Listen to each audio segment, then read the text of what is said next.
इस कार्यक्रम के पुण्यार्जक हैं स्वर्गीय श्री सवाईलाल जैन जी की 21वीं पुण्य स्मृति पर श्रीमती चिंतामणि सवाईलाल जैन परिवार, कन्नौज, मुंबई।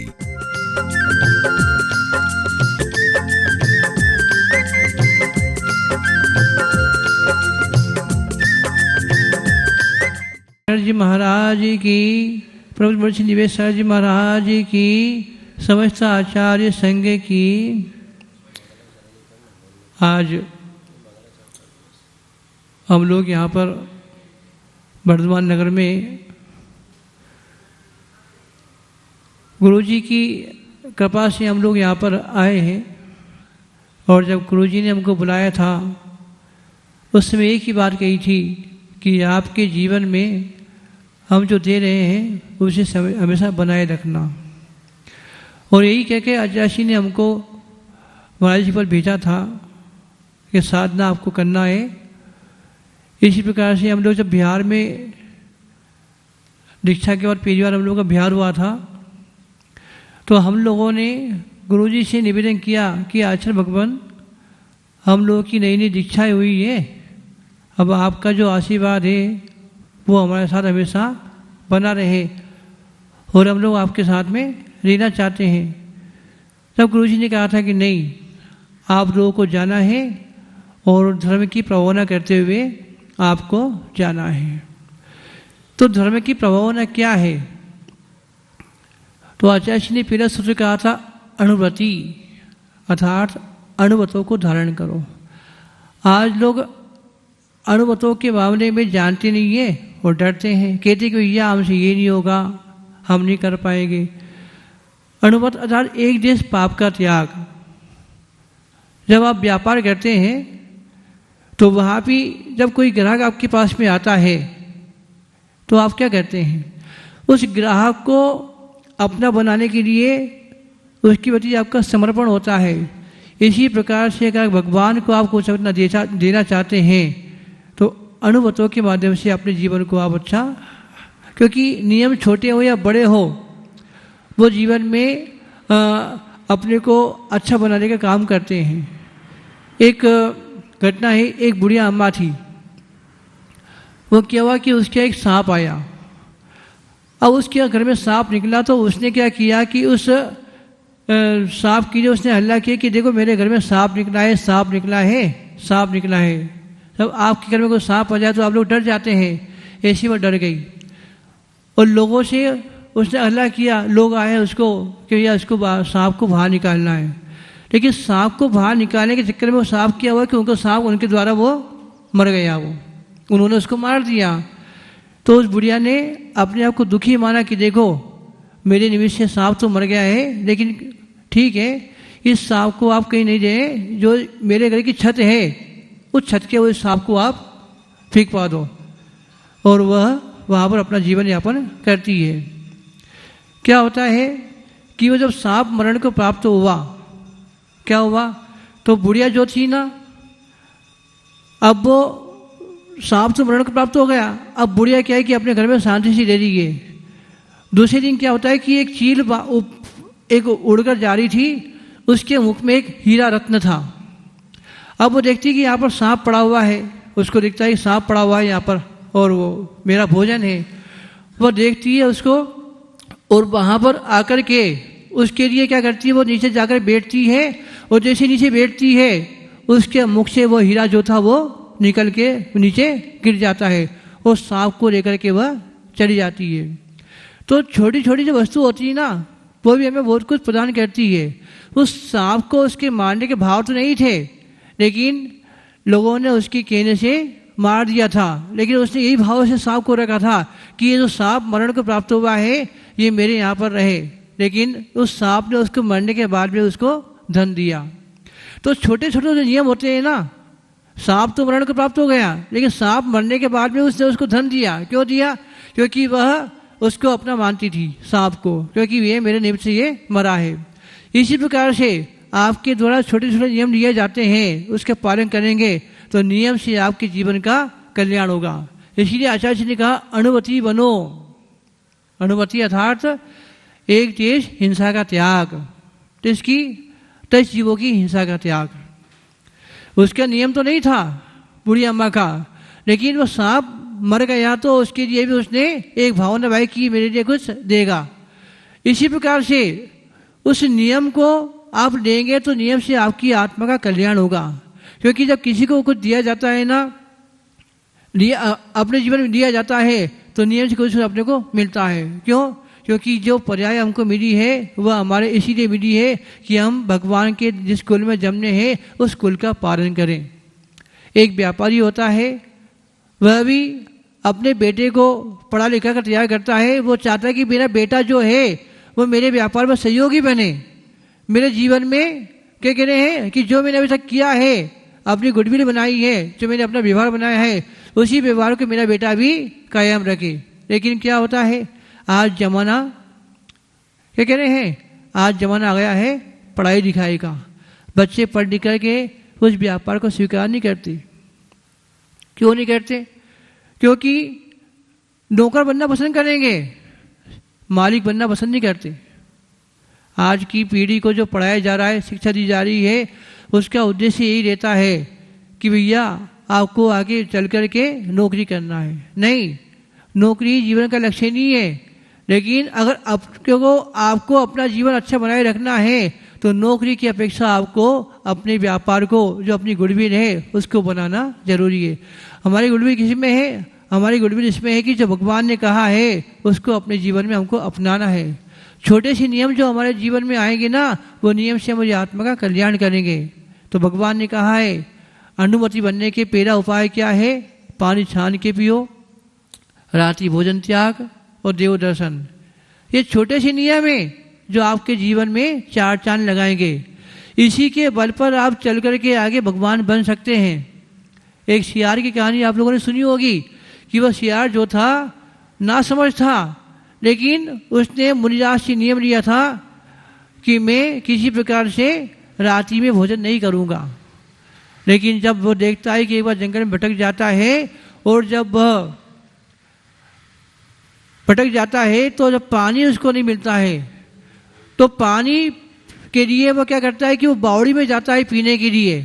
जैसे बावड़ी में जाता है पानी पीने के लिए, वो देखता है कि यहाँ तो रात्रि हो गई है, यहाँ अंधेरा हो गया है, वो पानी नहीं पीता है।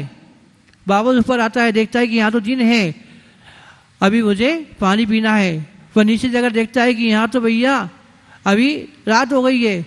ऐसे ही करने में उसके प्राण चले जाते हैं, लेकिन वो अपने नियम को नहीं तोड़ता है। तो हम भी इतना ध्यान रखें कि कुलाचार जो हमारे भगवान ने बताए हैं, ये नियम से हमारे जीवन में हमारी आत्मा को परमात्मा बनाएंगे। हमारे तीर्थंकर महापुरुष हुए हैं, शिलाका पुरुष हुए हैं, उन सभी ने इन नियमों का पालन किया था, जब जाके आज भगवान बने हैं।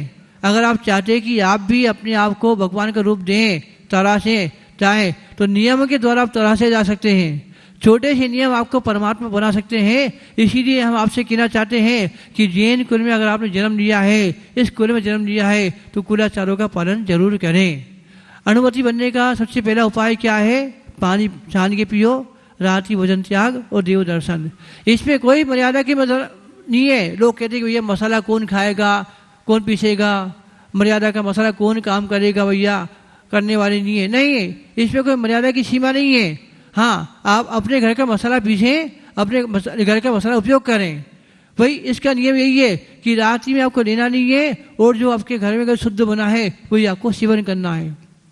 बाहर की वस्तु का त्याग।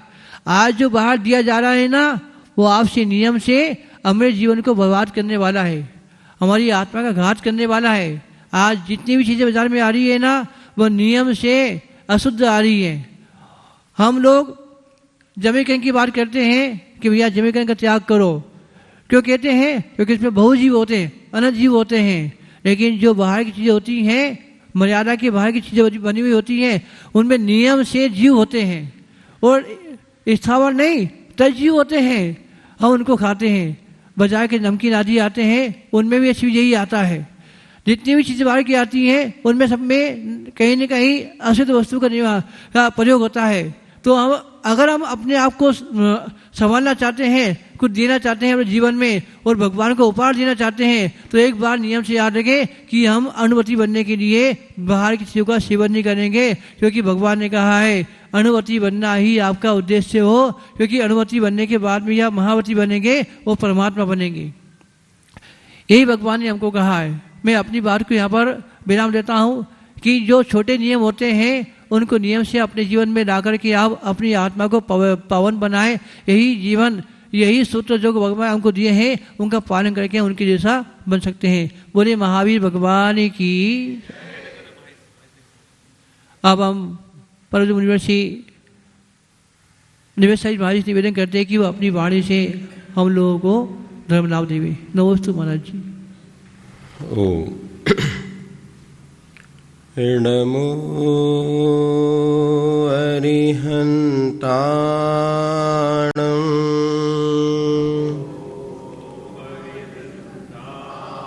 नमो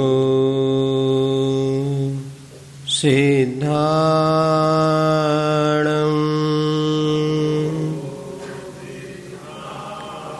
नमो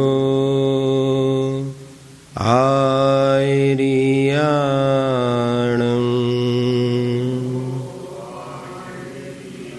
नमो उवज्झायाणं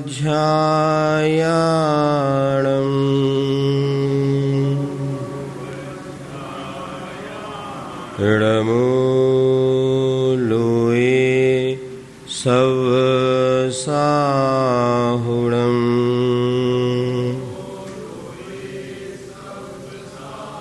जय बोले अहिंसा परमो धर्म की। शासन नायक भगवान महावीर स्वामी की। आचार्य भगवान श्री कुंद कुंद महाराज की। आचार्य गुरुवर श्री विद्यासागर जी महाराज की। परंपराचार्य श्री समय सागर जी महाराज की। मुनिवर श्री प्रमाण सागर जी महाराज की।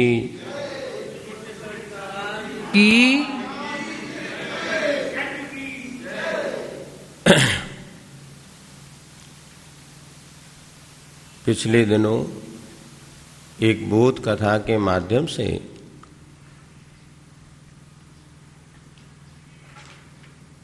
प्रसंग आपके समक्ष रखा था। पुनः उसी प्रसंग को आज यहाँ पर रखते हैं। एक तालाब में बहुत से व्यक्ति डूब करके अपने जीवन को समाप्त जैसा कर रहे थे, या वो डूब उसमें रहे थे। तो एक व्यक्ति ने सोचा कि आखिर ये व्यक्ति इसमें क्यों डूब जाते हैं। निकालने वाले तो उस व्यक्ति को वहाँ से निकाल करके उनकी जीवन दान देते हैं, किंतु वास्तव में उस तालाब में लोग गिर क्यों पड़ते हैं। तो उसने देखा जहाँ से ये लोग चलते थे वहाँ पर चिकनाई वाला स्थान था और पैर फिसलते से व्यक्ति वहाँ गिर जाता था। तो उसने उस स्थान को मरम्मत कर दिया, ठीक ठाक कर दिया, तो वहाँ पर व्यक्तियों का गिरना बंद हो गया। ये कथा हम इस बात के लिए प्रेरित करते हैं कि बदलते परिवेश में जहाँ एक और चिकित्सा पद्धति विकसित हो रही है, वहाँ पर बीमारियाँ भी दिन प्रतिदिन बढ़ती चली जा रही हैं। आज डॉक्टर्स इन बीमारियों को दूर करने के लिए अनेक प्रकार की पद्धति का नए नए तरीके से प्रयोग कर रहे हैं। पहले ये होता था एक वैद्य होता था और पूरा गांव स्वस्थ होता था। नाड़ी पकड़ के वो पूरे शरीर में कहाँ कौन सा रोग है उसका वो निदान करते थे, और यह रोग क्यों उत्पन्न हुआ उसकी उत्पत्ति के कारणों को दूर करते हुए मरीज को थोड़ी सी औषध से स्वास्थ्य लाभ मिल जाता था। अब आज एक एक शरीर के अंग आदि के लिए अलग अलग प्रकार की विशेषताओं के साथ डॉक्टर्स तैयार हो रहे हैं।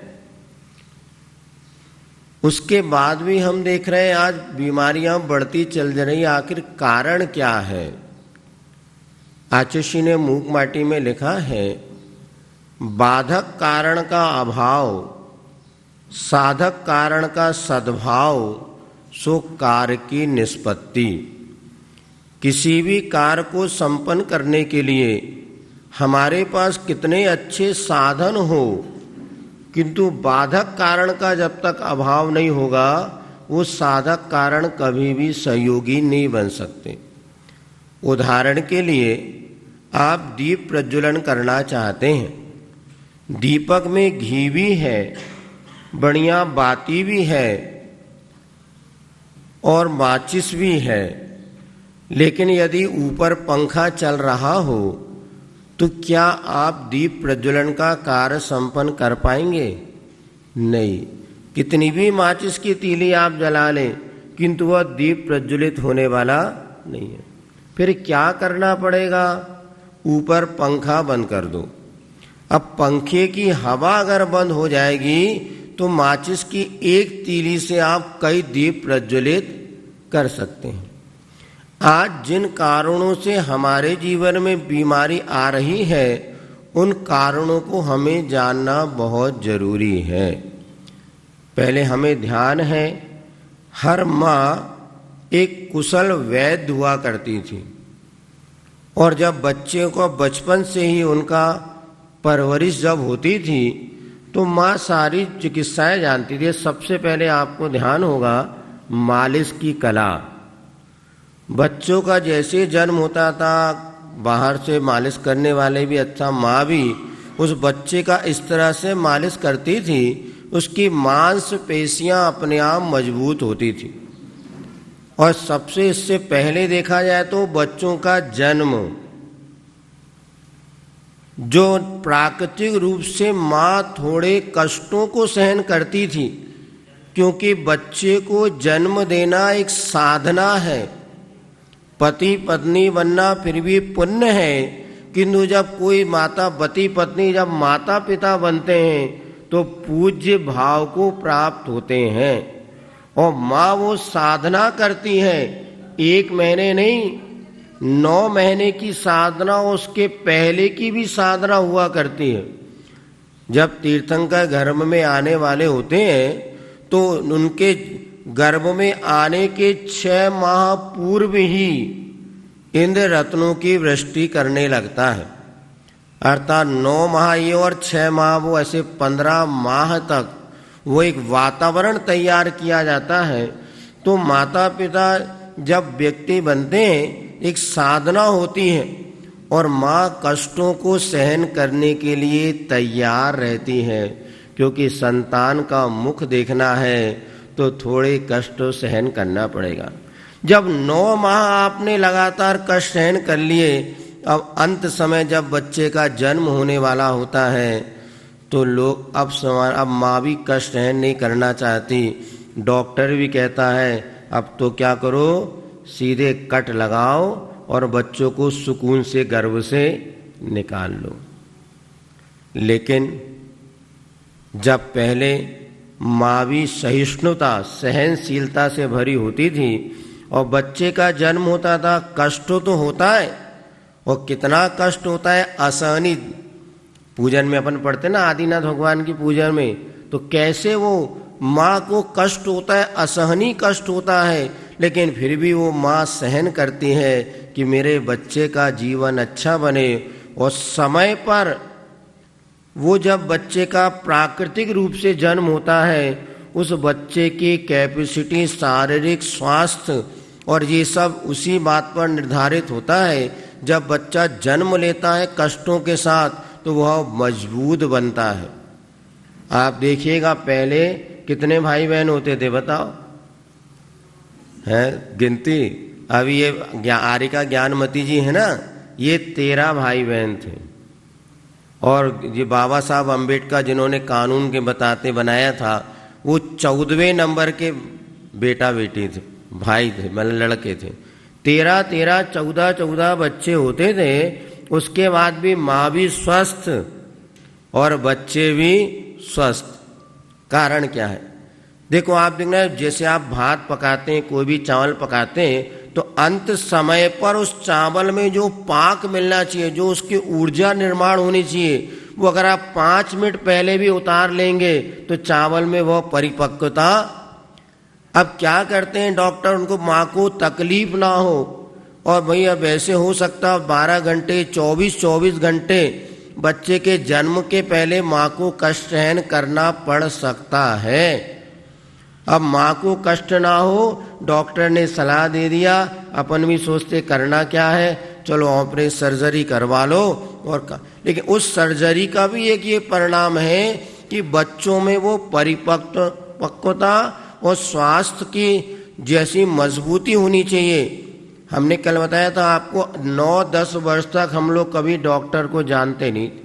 अब बेटा बेटी गर्भ में आए नहीं है कि गर्भ से उनको दवाइयाँ देना आप प्रारंभ कर देते हैं, और ये प्रारंभिक रूप से ही बच्चों को, आने वाली पीढ़ी को अस्वस्थ बनाने में कारण बन जाती है। इसीलिए सबसे पहले समझना चाहिए, यदि हम आने वाली पीढ़ी को मजबूत बना के रखना चाहते हैं तो हमें उन बच्चों के जन्म के समय ही थोड़े कष्ट आप सहन कर लेंगे, लेकिन आपके बच्चे की जिंदगी बहुत अच्छी सुधर जाएगी। इसलिए माताओं के इस लोभ में नहीं रहना चाहिए कि अब हम सर्जरी करा लेंगे तो कष्ट नहीं, घबराओ बिल्कुल नहीं। ये तो आज की नहीं प्राकृतिक व्यवस्था है, और आज पहले हमारे बुजुर्गों ने, हम माताओं दादियों ने इतने बेटा बेटियों को जन्म दिया, लेकिन उनको क्या कष्ट हुआ? कष्ट हुआ भी, लेकिन वह उन्होंने उसको सहन किया, तब कहीं जाकर ये निर्दोष परंपरा और स्वस्थ बेटा बेटियों का जन्म होता था। अब दूसरी बात यह है, जब बच्चे नेचुरल रूप से जन्म लेते हैं और जन्म लेने के बाद उनका विकास करने की जिम्मेवारी माँ स्वयं की होती है, क्योंकि किसी धाय माँ से या कोई दूसरे के सहारे वो बच्चे का विकास भी होगा तो उतना स्वस्थ वो नहीं हो पाता। स्वयं अपने हाथ से बच्चों की मालिश करना, और कल जैसे हमने आपको बताया था, बच्चे को सर्दी होती थी तो दवाई कौन खाता था? बच्चा नहीं। अभी तो उसका शरीर इतना परिपक्व है नहीं कि दवाइयों को वो झेल सके, और पहले आयुर्वेद औषधि वो हुआ करती थी कि उसमें विपरीत असर नहीं होता था। अब अंग्रेजी दवाइयाँ कहना चाहिए तात्कालिक आपको आराम कर देती हैं, किंतु दीर्घकालीन उसका परिणाम हमें नहीं मिलता। फिर क्या होता था, माँ स्वयं अपने भोजन में परिवर्तन कर लेती थी। बच्चे को सर्दी हो रही तो अब मुझे दूध कौन सा पीना है? हल्दी और सौंठ डाल के दूध पीना है। यदि मैं गर्म भोजन करूंगी तो बच्चे की सर्दी दूर हो जाएगी। ये सारे की सारी परंपराएं चलती थी, और माँ हर समय ख्याल रखती थी कि बच्चा बीमार ना हो जाए। बीमार होने के बाद डॉक्टर के पास ले जाना अक्लमंदी है कि बीमार ना हो इसका उपाय करना ये अक्लमंदी है? बताइए। आज हम सोचते हैं बीमार हो गया चलो डॉक्टर, नहीं, पहले आप ये विचार करिए आगे बीमार क्यों हो गया बेटा। उस बीमारी का कारण आप पकड़ेंगे तो बीमार ही नहीं होंगे। और यह जैसे जैसे बात बढ़ती चली जाती है, जैसे हमने एक एडवर्टाइज देखा, मम्मी मम्मी भूख लगी, और माँ ने कहा बेटा बस 2 मिनट। उसने फ्रिज खोला और वो मैगी निकाली, पानी में डाली, ना बच्चे ने जूता उतारा ना कपड़े बदले, और सीधे वो खाने बैठ गया। यही तो सबसे बड़ी बीमारी का जड़। पहली बात तो जितने भी फास्ट फूड, जंक फूड आपके आ रहे हैं, ये उन देशों की परंपरा है जहाँ पर कि माँ भोजन बना के नहीं खिलाती। वातावरण 7 दिन में 1 दिन भोजन लेकर के बाजार से आते हैं और रख दिया, और 7-7 दिन तक वही पुराना कचरा, जंक माने कचरा भी होता ना, कचरा या फास्ट फूड, ये बहुत हानिकारक चीज़। लेकिन अब हम भी प्रमादी बन गए कि कौन मेहनत करना पड़े, बाजार की 1 पैकेट बिस्किट ले आओ और बच्चों को खिला दो। लेकिन वो बिस्किट किससे बनी है, उसमें जो मैदा डला हुआ है, उसमें जो और अनेक प्रकार के खाद्य सामग्री डली है, उसका हमने कभी विचार नहीं किया। अब यदि वो बच्चा उन पैसे फास्ट फूड आदि को खाएगा तो क्या आपका बच्चा स्वस्थ रह पाएगा? एक सत्य घटना है, पचमढ़ी में हमारा प्रवास हुआ था। एक बेटा हमारे पास आया और उसने बताया कि मेरे पेट में बहुत दर्द होता था और जब मैंने खूब डॉक्टरों को दिखाया किंतु कोई आराम नहीं मिला।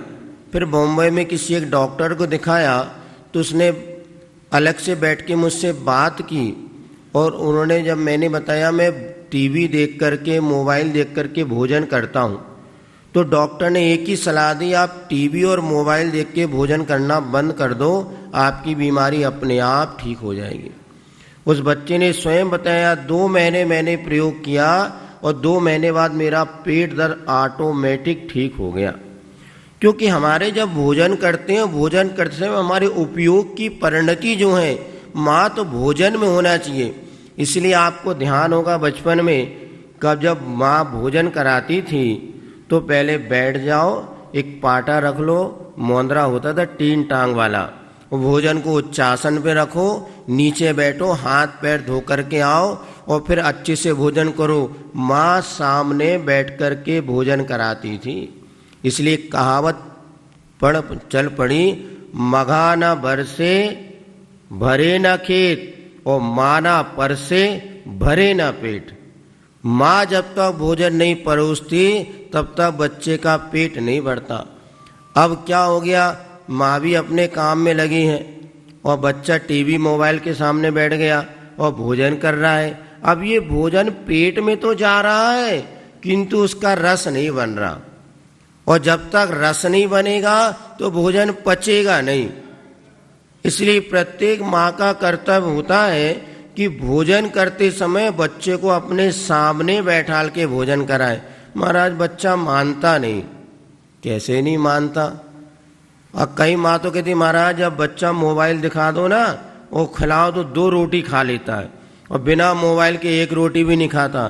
ध्यान रखना, बिना मोबाइल के वो 1 रोटी भी नहीं खाएगा ना तो भी स्वास्थ्य अच्छा रहेगा, और मोबाइल लेते लेते अगर 2 रोटी भी खा लिया ना तो पेट में जाके कचरा ही बनेगा, मल बन के निकल जाएगा, रस नहीं निकलेगा। क्योंकि उपयोग जब तक हमारा डाइवर्ट्स हो जाएगा, वो इधर टीवी मोबाइल देख रहा है, बाई चांस मोबाइल में उसने कोई खेल खेलता हुआ मारने शूट करने आने वाली दृश्य देख रहा है तो क्या भोजन पर उसका दुष्प्रभाव नहीं पड़ेगा? पड़ता है। इसलिए माताओं को एक नियम लेना चाहिए। बहुत अच्छा व्रत हम देते हैं, महिलाएं एक व्रत पालन कर लें, पूरा परिवार सुधर सकता है। परिवार सुरक्षा व्रत इसका नाम है। वैसी महिलाएं बहुत व्रत करती हैं, भक्तांबर, अष्टमी, कितने व्रत करती पता नहीं, वो ही जाने। लेकिन एक व्रत हमारा मान लो, वो है परिवार सुरक्षा व्रत। क्या है ये व्रत? ये व्रत ये है कि जिस दिन आपके पतिदेव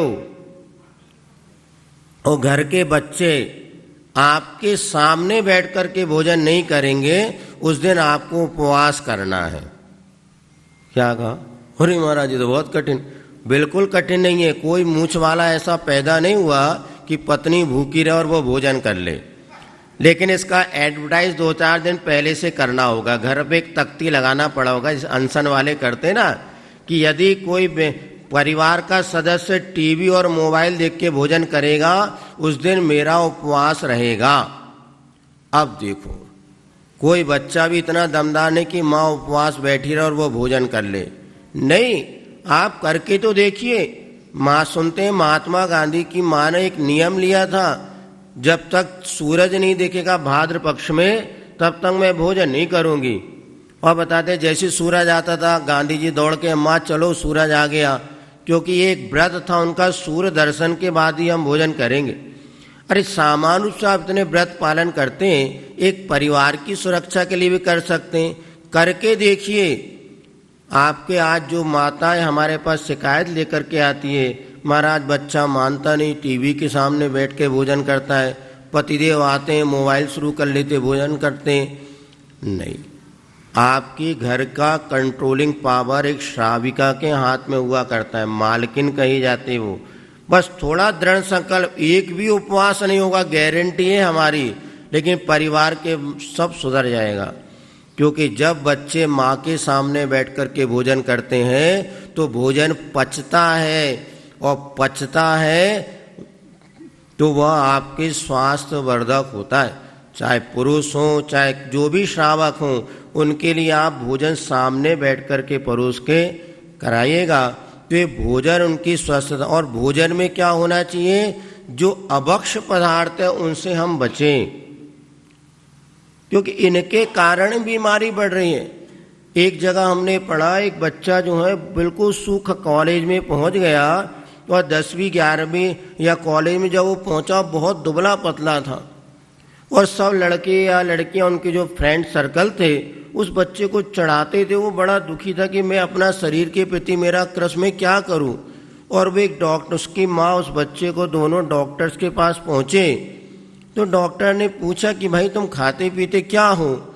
तो बोले मुझे तो कुछ अच्छा नहीं लगता, रोटी सब्जी, मैं तो शुरू से कुरकुरे और आपके जो चिप्स हैं और क्या क्या होते भैया पता नहीं, फास्ट, ऐसे छोटे मोटे आइटम बचपन से खाता हूँ, मुझे वही अच्छा लगता, बाकी रोटी सब्जी तो मैंने खाई नहीं। और वैसे ही बच्चे आजकल सब्जियाँ नहीं खा रहे क्योंकि उनको रुचिबंद नहीं लगती। अपन भी ये बाजार की चीज़ एक बार जब जिब्बा पे लग जाती तो अच्छा नहीं लगता। तो तुम कब से ये चीज़ खा रहे हो? बोले मैं जब से छोटा सा 6 साल का था, 5 साल का, तभी से मैं ये सब खा रहा हूँ।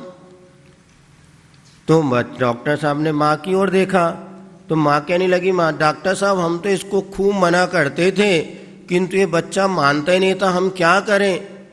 बच्चे ने तुरंत जवाब दिया, अरे जब मैं नहीं मानता तुम तो मेरी माँ थी, 2 चाटा लगाती और जबरदस्ती बेटा तो ये नहीं खाना ये खाना है। मैं तो अबोध बालक था, मुझे इस समय भले बुरे का ज्ञान नहीं था, मुझे तो बस ये लगता था क्या मेरे लिए अच्छा लग रहा है और मैं खाता था।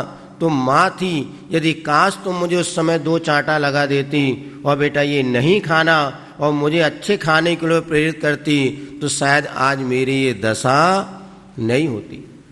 माँ जितनी ममता का भंडार हुआ करती थी उतनी माँ कठोर भी हुआ करती थी। यदि बच्चा अच्छा काम नहीं कर रहा तो कान पकड़ के उसको सत्कार की ओर प्रेरित करती थी, वो माँ माँ कहलाती थी। आज की माँ हितकारी तो नहीं, सुखकारी माँ बन गई है। बच्चे को किसमें सुख मिल रहा है? वो तो हम सब सुख देना चाहते हैं किंतु बच्चे का हित किसमें है इसका ध्यान आप नहीं रखते, इसीलिए बच्चे बीमार हो रहे हैं।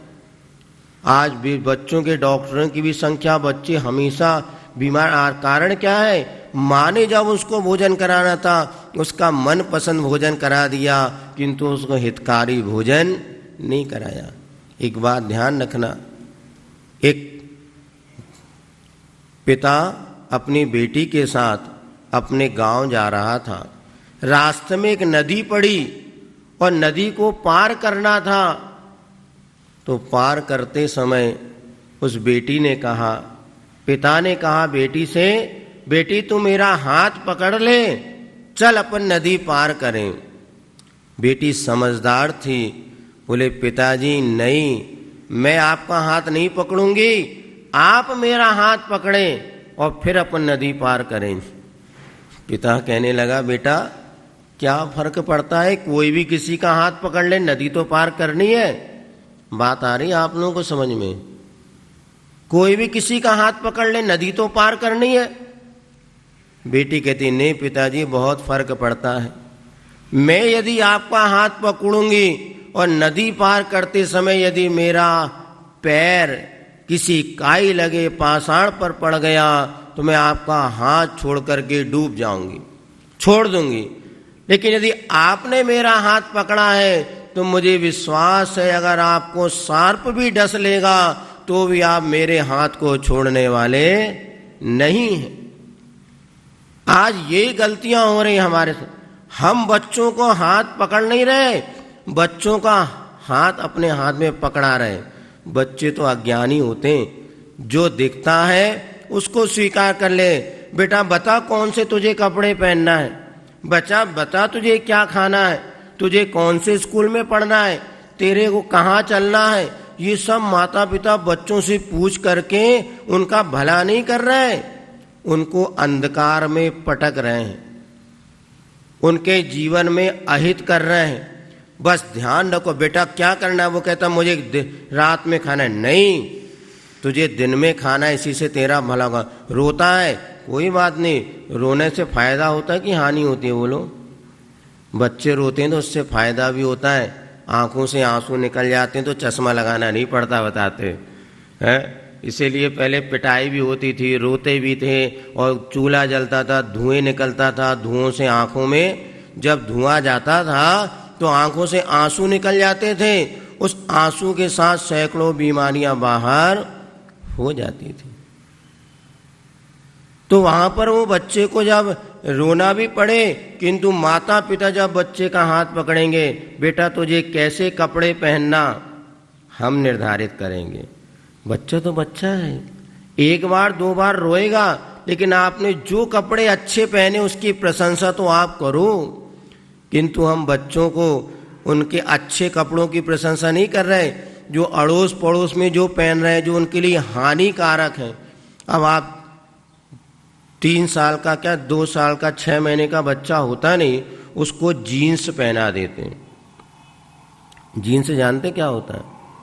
मोटा कपड़ा, इतना मोटा कि हवा तो उसमें भीतर ही नहीं जा सकती। अब बड़े लोग फिर भी बात अलग है, और वैसे भी सुनते हैं जीन्स का आविष्कार कब कैसे हुआ। जो गाड़ी में काम करने वाले होते थे ना, और उनको जब गाड़ी के नीचे जाके काम करना पड़ता था, ऐसे मोटा फट्टे का ऐसे कपड़े बना दिए कि जिसमें वो ज़्यादा फटे ना। अब लेकिन आज वो फैशन के रूप में चला गया, चलने लगा, और हर व्यक्ति को जीन्स पहनना। अब ये समझो छोटे बच्चों के लिए हमें तो ध्यान है, हम जब 5वीं कक्षा तक कभी फुल पैंट नहीं पहने, और 6वीं कक्षा में जब हाफ पैंट पहन के स्कूल चले गए तो माँ साहब ने डांट लगाई कि बेटा फुल पैंट पहन के आया करो। फिर भी 6 साल 6 महीने तो हाफ पैंट में काम चलाते थे। क्यों? हाफ पैंट जब पहनते थे तो उसमें शरीर का विकास होता था। आप देखना आने वाले समय में बहुत सारी सबसे बड़ी विकृति आएगी।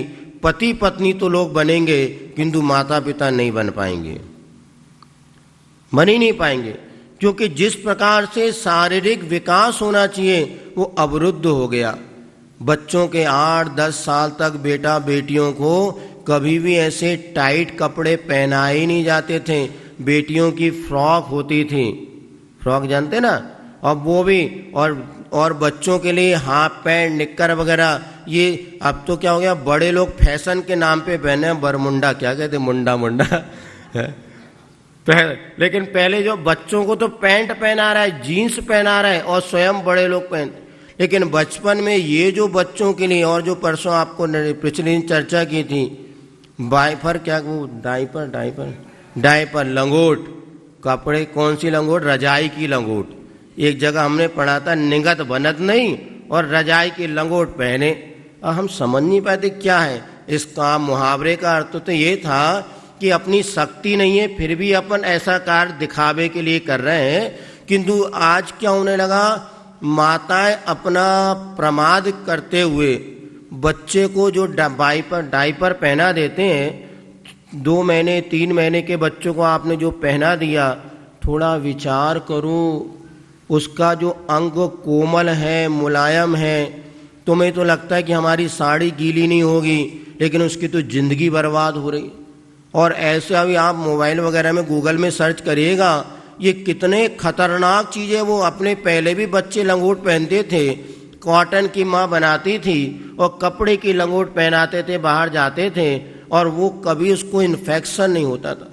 आप देखिएगा जो माताएं अपने बच्चों को डायपर पहना रही हैं, एक बार तो सोचो तुम माँ बच्चों के लिए क्या कर रही हो। आपको मंदिर में ले जाते हैं, आप वो डायपर हमारे पास लाके बच्चों को पहना के ले आते हैं, कितना बड़ा अपराध है। अब वो बच्चा मंदिर में गया और उसने सूसू कर ली या पोटी कर दी, अब उसके उसी में लगी है, ना तुम्हें पता ना उसको पता, और तुम पूजन कर रही हो। तो ये पाप का काम है कि पुण्य का? यदि मान ली पहले हमें देखा मंदिर जाते समय पहले उसको अच्छे सू सू सू करके ससु करा लो, जो उसको मलमूत्र का विसर्जन करा दो, फिर बच्चे को आप मंदिर ले जाओ। और बाई चांस मंदिर में बच्चे ने पेशाब कर भी दिया तो तुरंत उसको साफ कर दो। बच्चा तो अज्ञानी है, तुम तो ज्ञानी हो, कोई महान अपराध नहीं है, लेकिन उसकी गलगूट में वो पेशाब भरी रहे और आपने आधे घंटे पूजन कर ले, बच्चा मंदिर, ये महान अपराध है, ये गंदगी। और इसके साथ साथ उसके जो अंगोपांग में दुष्प्रभाव पड़ेगा, इसका पूरे वैज्ञानिक लोग एक मत से कह रहे हैं ये बहुत हानिकारक है। विशेष परिस्थितियों में इसका प्रयोग करें, अन्यथा बच्चों की जिंदगी से खिलवाड़ ना करें। एक बार उसका इन्फेक्शन अगर उसको हो गया तो वो कोमल अंग उसके सारी जिंदगी के लिए, आज ये कैंसर आदि जो बढ़ रहे हैं, कारण है कि वो प्लास्टिक वगैरह उसमें और जो केमिकल उपयोग होते हैं उसको आप थोड़ा पढ़िएगा और देखिएगा। आज हमारे बीमारी क्यों आ रही है इसका हमने समझ लिया ना, उनके कारणों से हम बच गए तो आधे से ज़्यादा बीमारी से हम बच सकते हैं और बच्चों को स्वस्थ रख सकते हैं। तो बच्चों को जो आप कपड़े पहनाते हैं, इस विषय में बच्चों की सलाह लेना छोड़ दें। आप बच्चों का हाथ पकड़ें और बच्चे तो आस पड़ोस को देखते हैं, किंतु आप भी जब उस चीज़ को देखते हैं और करते हैं और उसका ये दुष्परिणाम निकल रहा है कि बड़े होने पर फिर वही उनकी आदत बन जाती है, हमें तो यही वस्त्र पहनना है, और धीरे धीरे ये दुष्परिणाम निकलेगा, उनके पास प्रजनन शक्ति समाप्त हो जाएगी। आज जो बेटियां शुरू से जीन्स पहन करके आगे अपना करती हैं, और डॉक्टर भी इस बात को कहता है कि जिस तरह से जो प्रजनन तंत्र का विकास होना चाहिए वो अवरुद्ध हो जाता है। और आज आप देख भी रहे हैं कि कितने सारे ऐसे केस हम लोगों के पास तो लाइन लगी रहती, महाराज आशीर्वाद दो, पति पत्नी तो बन गए किंतु माता पिता बनने का सौभाग्य नहीं बन पाए, क्या करें। और आपने खूब पढ़ाई लिखाई ये सारी व्यवस्थाएं कर दी, लेकिन उसके बाद यथा काल उम्र में जिस तरह से बच्चों का ग्रस्त जीवन होना था उस पर आपने ध्यान ही नहीं दिया, और ये विपरीत परिस्थिति बढ़ती चली जाएगी। तो हमें इससे बचना चाहिए। और एक बात हमने कही थी, जैसे आप सुबह सुबह उठते हैं सबसे पहले चाय और कॉफ़ी का सेवन करते हैं, ये चाय कॉफ़ी जो है ये आपके जीवन को, पाचन तंत्र को पूरी तरह डैमेज कर देती हैं। बीपी, और ये इसका जितना कहना चाहिए बीपी का सबसे बड़ा मूल कारण है गैस्ट्रिक, जो अनेक प्रकार की बीमारियां हैं, इसका मूल कारण चाय ही है।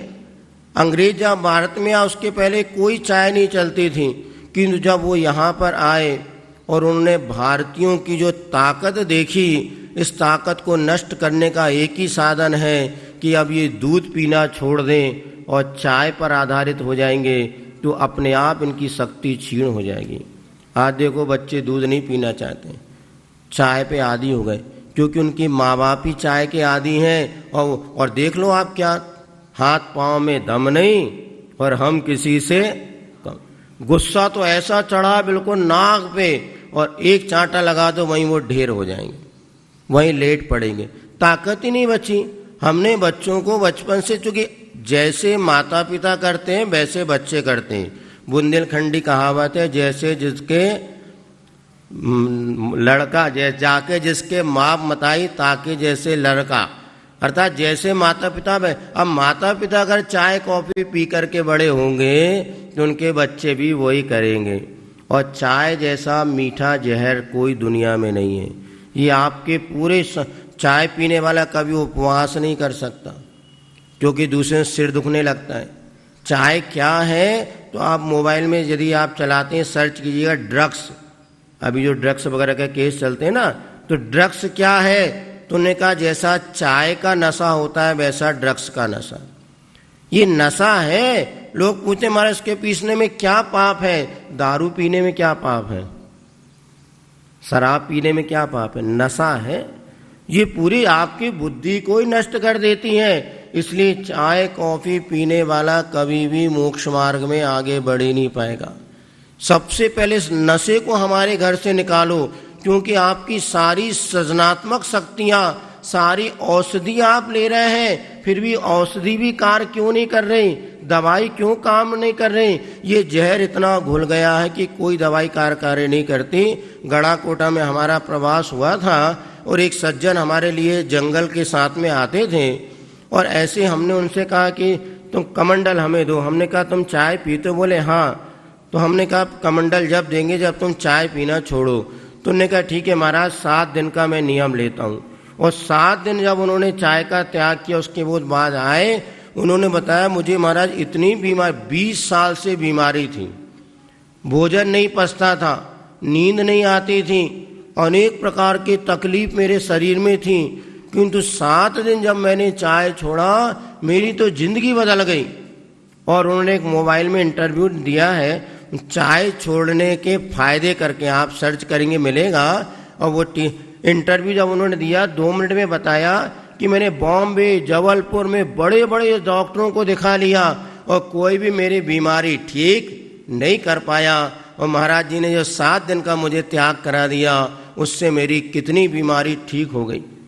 क्योंकि हमारी दवाई भी असर नहीं करती ना। यदि आपने मिट्टी का तेल आपने शरीर में लगाया हो, उसके बाद इत्र फुलेल लगाओगे तो गंध आएगी क्या? बोलो भैया। मिट्टी का तेल लगाने वालों को सेंट की सुगंध कभी भी आ ही नहीं सकती। जब चाय कॉफी पीने वालों को कोई दवाई असर नहीं करती, डॉक्टर भी समझता है, किंतु क्या करे, उसकी भी रोजी रोटी है। वो भी आजकल रोगी के अनुसार दवाई दे रहा है, ना कि रोग के अनुसार। समझते सब हैं, किंतु हमें उससे बचने के लिए पुरुषार्थ करना। महाराज नहीं छोड़ पाते, सिर दुखेगा, कोई बात नहीं, दीपावली की सफाई करते ना घर में, तो 2-3 दिन कैसा लगता है, बैठने की इच्छा नहीं होती, किंतु जब साफ सफाई हो जाए तो बैठने का कितना अच्छा मन लगता है। 3 दिन सफाई के लिए दे दो, 3 दिन तकलीफ होगी।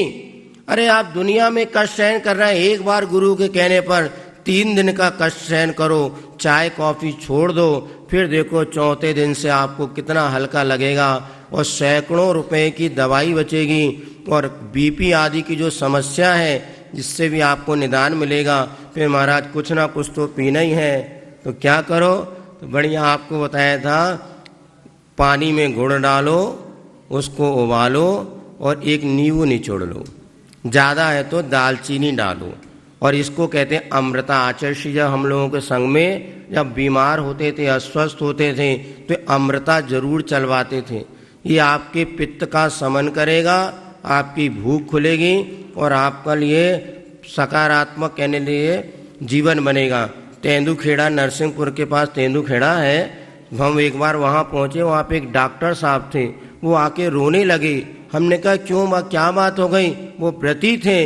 बोले महाराज मुझे चिकनगुनिया आया था 1 महीने पहले, तब से मेरी ये हालत हो गई, मैं एक रोटी भी नहीं खा पाता।